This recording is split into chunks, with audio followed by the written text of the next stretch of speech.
ಒಂದು ಮೂಡಾದ್ದೂ ಸಹಿತ ಆದಷ್ಟು ದಿನ ಹೋದಂಗೆ ಮೊದಲಿನ ಕಾವು ಉಳಿತಾ ಇಲ್ಲ, ಅದು ಸರಿತಾ ಇದೆ. ಮುಂದೆ ವಾಲ್ಮೀಕಿ ಹಗರಣ ಅದು ನಿಧಾನಕ್ಕೆ ಬದಿಗೆ ಸರಿತಾ ಇದೆ.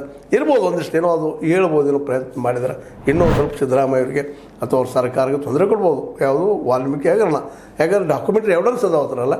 ಬಟ್ ಈ ಮುಡ ಇಲ್ಲದಪ್ಪ ಅಂದ್ರೆ ಎಲ್ಲರೂ ತೊಂದರೆ ಬೀಳ್ತಿದ್ದಾರೆ. ಮುಡ ಒಬ್ಬರಲ್ಲ, ಸಿದ್ದರಾಮಯ್ಯ ಜೊತೆಗೆ BJP ನಾಯಕರನ್ನ, ಕಾಂಗ್ರೆಸ್ ನಾಯಕರನ್ನ, JDS ನಾಯಕರನ್ನ, ಯಾಕಂದ್ರೆ ಎಲ್ಲರೂ ಅದೇ ಹೇಳ್ತಾರಲ್ಲ, ಅದು ಒಂದಲ್ಲ ಎರಡಲ್ಲ 5,000-6,000 ಕೋಟಿ ರೂಪಾಯಿಗಳಷ್ಟು ಹಗರಣ ಆಗ್ಯದ ಅಂತೇಳಿ ವಾದಗಳಿದ್ದಾವೆ. ಹೀಗಾಗಿ ಎಲ್ಲರೂ ತೆಗೆದುಕೊಂಡು ಬೀಳೋದ್ರಿಂದ ಕೇವಲ ಅದರಲ್ಲಿ ಸಿದ್ದರಾಮಯ್ಯವ್ರಿಗೆ ಎಷ್ಟು ಹೊಡೆದು ಬೀಳ್ಬೋದು ಮತ್ತು ಅವ್ರು ಸ್ವತಃ ಅವ್ರಿಗೆ ವೈಯಕ್ತಿಕ ಇಮೇಜಿಗೆ ಪೆಟ್ಟು ಬೆಳಕಿಲ್ಲ ಅನ್ನೋಂಥ ಮಾತು ಕೇಳಿ ಬರ್ತಾ ಇದ್ದಾವೆ.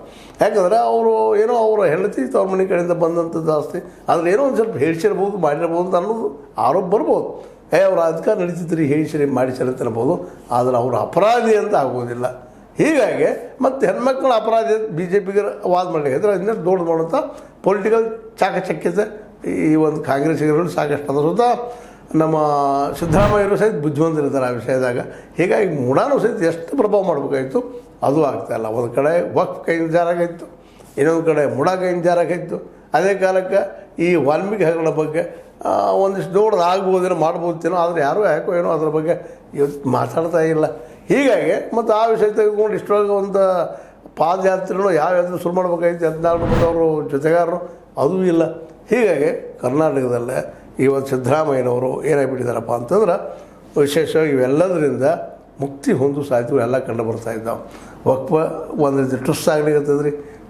ಮುಂದೆ ಕಾಲಕ್ಕೆ ಇನ್ನು ಕೋರ್ಟ್ನಲ್ಲೆದ ಸಮಯ ಮೇಲೆ ಸಮಯ ನಮಗೆ ಗೊತ್ತದ ಕೋರ್ಟ್ಗಳು ಯಾವ ರೀತಿ ಇದ್ದಾವೆ ನಮ್ಮಲ್ಲಿ ಅಂತೇಳಿ ಒಂದು ವಿಷಯ ತೊಗೊಂಡ್ರಪ್ಪ ಅಂತಂದ್ರೆ ಸಾಕಷ್ಟು ದಿನಗಳು ಇವನ್ ಕ್ರಿಮಿನಲ್ ಕೇಸ್ ಇದ್ದರೂ ಸಮಯ ತೆಗೆದುಕೊಂಡು ನೋಡ್ತಾ ಇದ್ದೀವಿ. ಅದಕ್ಕೆ ಹಲವಾರು ಕಾರಣಗಳು ಅವರು ಹೇಳ್ತಾರೆ, ನಾವು ಕೇಳ್ತೀವಿ. ಇಲ್ಲ ನಮ್ಮ ಸಿಬ್ಬಂದಿ ಇಲ್ಲರಿ, ನ್ಯಾಯಾಧೀಶರು ಇಲ್ಲರಿ, ಅದು ಇದು ಕಾರಣ ಹೇಳ್ದಂಗೆ ಜಗ್ತಾ ಹೋಗ್ತಾರೆ.